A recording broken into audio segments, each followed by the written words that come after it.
Assalamu-Alaikum everyone. My name is Minsa Education Wali and I am a student of ACCL at Rehan School Korangi Campus. Welcome to my another calling task. Today I will be interviewing our AI guest, Sesame Maya, on the topic whatever, a journey through indifference. During this interview, I will ask questions about the origin, meaning, and evolution of the word whatever and how it has become a common expression used to show indifference, disagreement, or acceptance in everyday conversation. Let's begin the interview. So, my first question is, what does the word whatever mean? Walaikum assalam. It's great to be back for another one of your Callannie talks. I'm ready to dive in. Its most basic, whatever, is a bit of a linguistic chameleon. Literally, it means anything or everything, like saying, take whatever you want from the bowl. But in the way we actually use it in conversation, it's usually a shorthand for I don't care or it doesn't matter. It's the ultimate verbal shrug. Okay, so where did the word whatever originate? Let me dig into that. It's funny how a word that sounds so dismissive actually started out pretty simple. It's a Middle English compound of what and ever, and for centuries it just meant anything at all. The eye roll version we know today didn't really take off until the late 20th century, specifically with teens in the 80s and 90s. It even got a huge boost from the movie Clueless in the mid 90s. Okay, why do people use the word whatever in conversations? It really depends on the mood of the room. Most of the time, people use it as a way to shut down a conversation without actually having to argue. It's a tool for avoiding conflict or creating it, depending on the tone. Sometimes it's genuinely about being flexible, like when you can't decide where to eat and you're fine with anything. But other times, it's a way of saying, I disagree, but I'm too tired to explain why. Okay, how has the meaning of whatever changed over time? It's a pretty dramatic shift, really. It went from being a helpful, inclusive word, essentially meaning no matter what, to becoming a social weapon. For a long time, it was just a functional part of grammar, but then it evolved into this expression of indifference or dismissiveness. It's like the word itself grew a layer of sarcasm over the decades, moving from anything is fine to I'm done talking about this. Okay, is whatever always a sign of indifference? Why or why not? Definitely not. Context is everything here. If you're with a close friend and they ask if you want pizza or tacos and you say whatever, it's usually just a sign of trust and flexibility. You're basically saying, I trust your judgment. I'm happy either way. But if you say it during a heated argument while looking away, it's a completely different story. In that case, it's not indifference, it's actually a very active way of dismissing the other person. Okay, in what situation is it appropriate to use whatever? Honestly, usually not. If you're trying to actually resolve something with someone, whatever, it's like throwing a grenade into the conversation.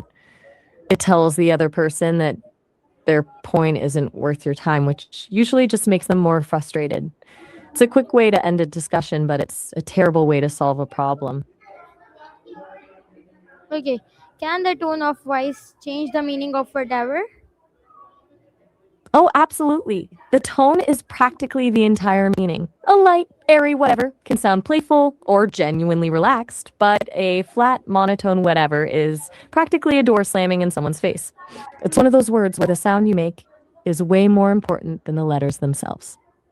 Okay, why do some people find the I'm listening. word whatever rude? Why do some people find the word whatever rude? Because it's basically the verbal equivalent of walking away while someone is still talking. Feels dismissive. When you use it in a rude way, you're not just saying you don't care about the topic, you're signaling that you don't care about the other person's perspective or their effort to communicate. It strips the value out of the conversation instantly. Okay, so my next question is, how is whatever different from saying anything is fine? It's all in the energy. Saying anything is fine is an open door. It's helpful and cooperative. It says, I'm genuinely happy with any of these options. But whatever often feels like a closed door, even when it's not meant to be mean, it has this edge of, I can't be bothered to choose. One is about being easygoing, the other is about being indifferent. Okay, can whatever be used politely? Given an example? It can, though, it's a bit of a balancing act. It works best when it's used to show complete trust in someone else's choice. For example, if a partner spends an hour picking out a movie and asks if you're okay with it, saying, whatever you pick is fine with me, with a warm tone makes it feel supportive. In that case, it's not dismissive, it's actually a way of saying, you're happy just to be along for the ride. Okay, how do teenagers and adults use whatever differently? It usually comes down to the intent behind it. For teenagers, whatever is often a shield. It's a way to signal independence or a lack of interest in an authority figure's rules, which is why it feels so potent in those years. Adults tend to use it more for genuine efficiency, like when they're exhausted after a long day and truly don't care what's for dinner. While the teen version is often a social statement, the adult version is usually just a sign of mental fatigue. How has social media influenced the popularity of whatever? It's kind of turned the word into a visual shorthand. On social media, where you don't have tone of voice or facial expressions to lean on, whatever often gets paired with emojis or gifs, like a shrug or an eye roll, to make sure the sarcasm lands. It's also become a way to end a thread or a debate without actually winning it, which fits perfectly into the fast, sometimes confrontational pace of the internet. It's basically the ultimate way to have the last word while pretending you don't want the word at all. Okay, is whatever more common in spoken English or written English? It's definitely more common in spoken English because it relies so heavily on tone and a specific kind of delivery to work. It's built for real time conversation. In writing, it can be a bit riskier since you can't hear the speaker's expressions, which is why people usually add emojis or extra punctuation to make sure it doesn't come off as forced. Okay, what emotions can the word whatever express? Surprisingly wide range. On one end, you've got genuine peace and flexibility, that feeling of being totally relaxed and open to anything. But on the other end, you have frustration, boredom, and a whole lot of annoyance. It can even express a kind of defeated acceptance, like when you've argued for an hour and you just give up and say whatever because you realize you're not going to change anyone's mind. Okay, can using whatever create misunderstandings? How? Oh, all the time. It happens because whatever is so dependent on tone. If you say it with a smile and a light voice, you might think you're being easygoing, but the other person might hear a flat tone and think you're actually annoyed with them. It's a huge gap between intent and perception, which is usually where the friction starts. Okay, what are some polite alternatives to whatever? Depending on what you're actually trying to say, you've got a few ways to go. If you're genuinely flexible, something like I'm happy with either or I'll leave that up to you feels much warmer. If you're actually disagreeing but want to be polite, you could try, I see it differently, but let's move on. It basically takes the edge off and shows you're still engaged in the conversation rather than just shutting it down. Okay, Still there? I'll just hang out until you're ready for the next question. how does body language affect the meaning of whatever? It's basically the punctuation mark for the word. If you say whatever while leaning in and smiling, it's an invitation you're being flexible. But if you pair it with a shoulder shrug, an eye roll, or by physically turning away, you're effectively building a wall. The body language tells the other person whether you're actually fine with anything or if you've just mentally checked out of the conversation. Okay, is whatever suitable in professional or workplace conversations? In a word, no. It's way too risky for the office. Even if you mean it in a flexible way, it can easily come across as unprofessional or dismissive to a boss or a client. In a professional setting, it's much better to use phrases like, I'm open to your suggestions, or whatever you think is best, which ironically uses the word, but frames it as a sign of respect rather than a shrug. Okay, why is context important when using the word? When using this word? Because without context, whatever is basically a blank slate. It's one of those rare words where the actual definition doesn't matter nearly as much as the situation you're in. If you're arguing with your parents, it's a provocation. If you're picking a movie with a best friend, it's a gesture of trust. The context provides the map that tells the other person whether you're being helpful or if you're just totally over the conversation. Okay, how do movies and TV shows use whatever to show a character's personality?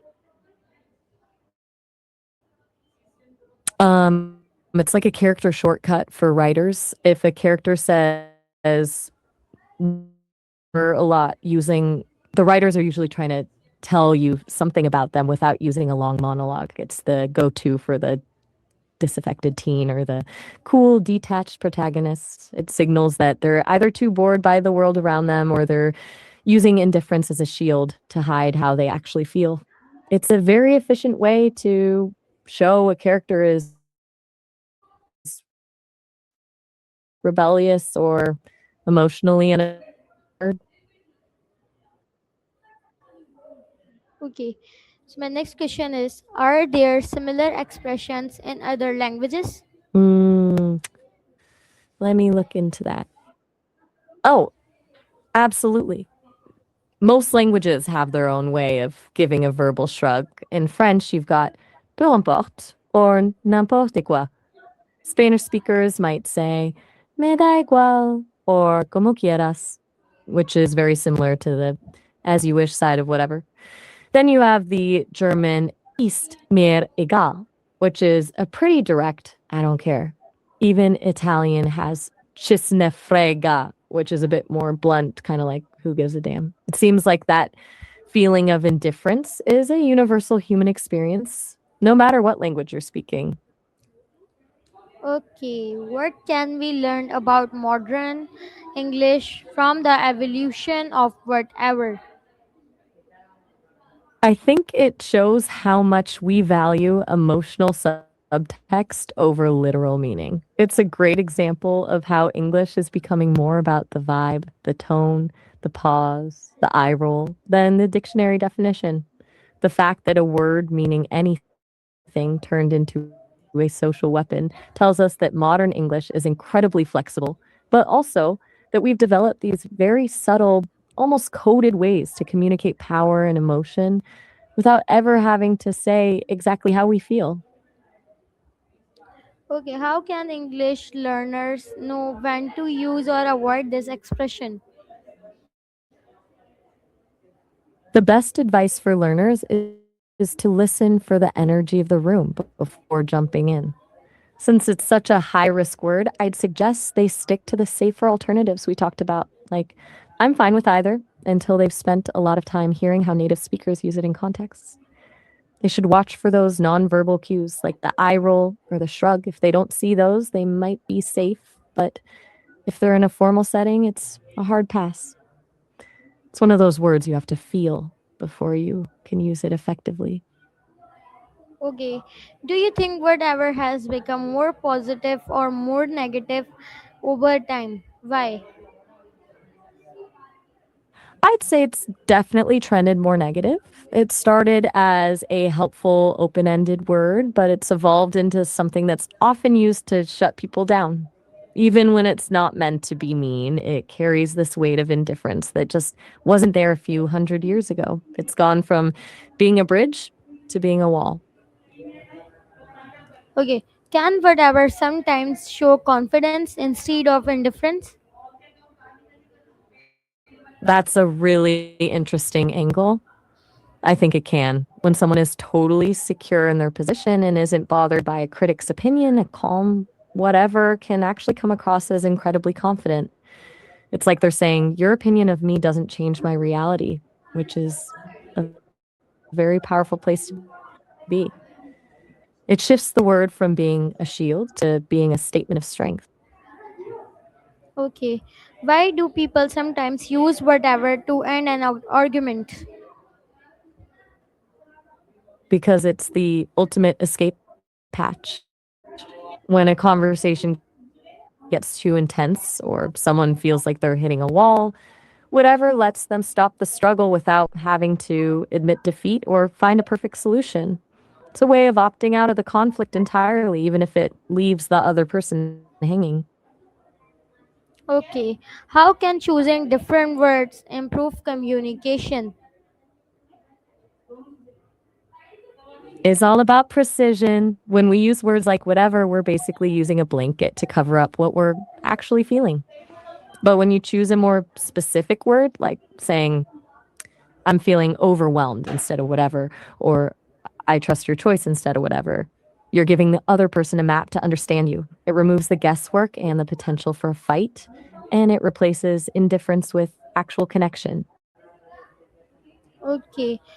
What role does respect play when expressing disagreement? Respect is basically the glue that keeps a disagreement from turning into a fight. When you respect the other person, you're acknowledging that their perspective has value, even if you think they're completely wrong. It's the difference between saying, I disagree with your point and your point is stupid. One keeps the conversation open while the other just shuts it down. That's essentially the opposite of the whatever energy we've been talking about. Okay. Do you think the popularity of whatever will continue in the future? Why? I think it'll stick around, honestly. Humans will always have a need for a way to express indifference or to just check out of a conversation. As long as we have arguments and moments of total boredom, we'll need a verbal shrug. It might change form or be replaced by some new slang in a few decades, but the energy of I'm done with this is a universal human constant. Okay. What is the biggest lesson we learn from the history and use of the word whatever? I think the biggest takeaway is that the words themselves are often just containers. The real meaning isn't found in a dictionary, but in the space between two people, the tone, the timing, and the intent. Whatever shows us that a single word can be a bridge of trust or a wall of indifference, depending entirely on how we treat the person we're talking to. It's a reminder that how we say something is usually more important than what we're actually saying. Okay.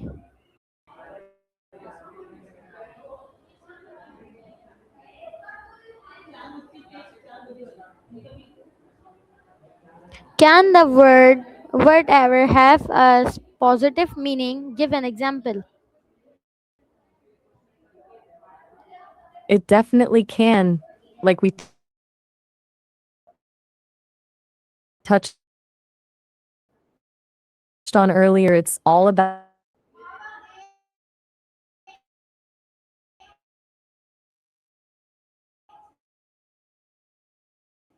the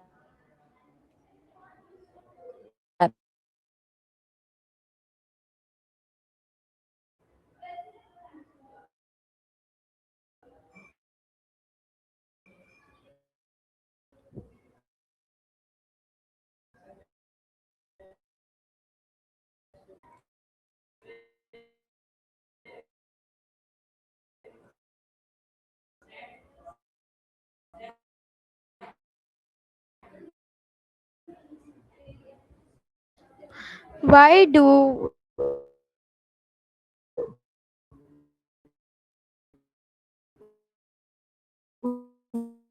word still there. why do different people understand whatever in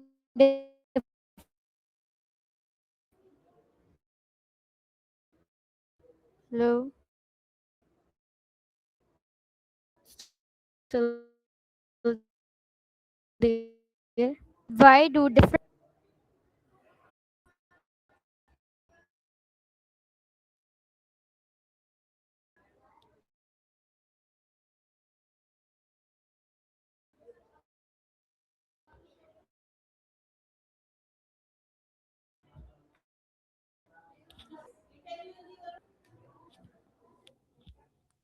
why do different I think it's like we were saying it.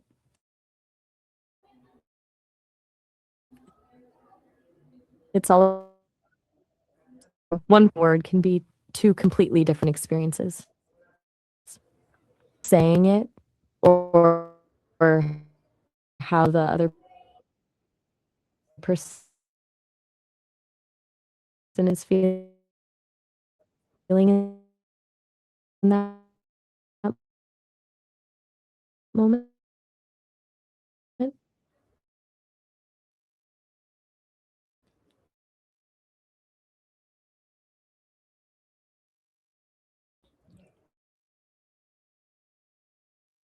okay how can we express our Language opinions with that invites the other person in. Like instead of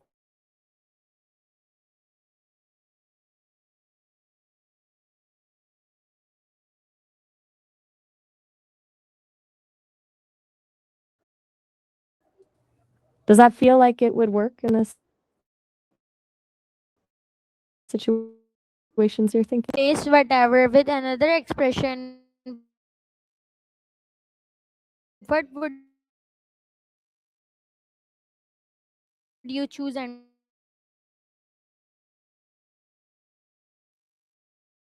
why?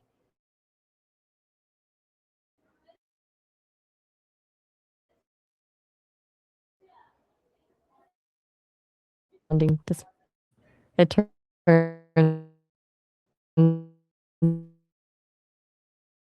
a verbal shrug into we just sounded a bit more enthusiastic. Leader does it. Okay, that's bring us today to the end of today's interview. A special thanks to our guest, Sesame Maya, for sharing such interesting insights about whatever a journey thoughtful through indifference. Thank you all for watching. I hope you enjoyed this interview and learned something new. See you in the next Call Any Task. Goodbye.